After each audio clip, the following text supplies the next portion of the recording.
In the Sales at a Service training, I talk about ethical standards.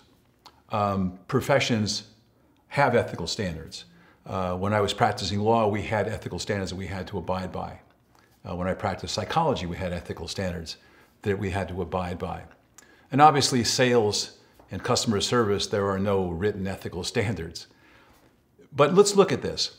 The highest ethical standard, as far as I'm concerned, in relationship to sales and customer service is really the standard of ethical reciprocity, or as commonly referred to as the golden rule.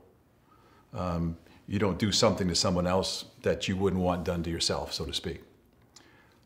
Now, when I was studying the old paradigm, what I realized was that many of those techniques that were taught, the manipulative techniques that were taught, they offended that ethical standard for me.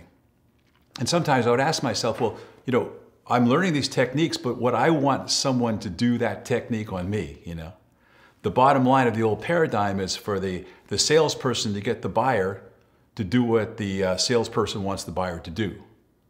That offends that ethical standard of reciprocity. So it seems to me that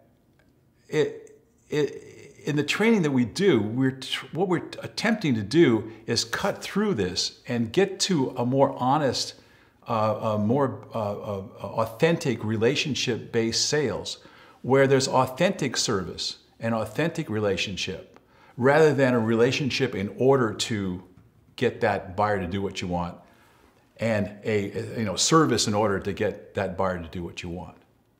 And again, it gets back to that ethical standard of ethical reciprocity.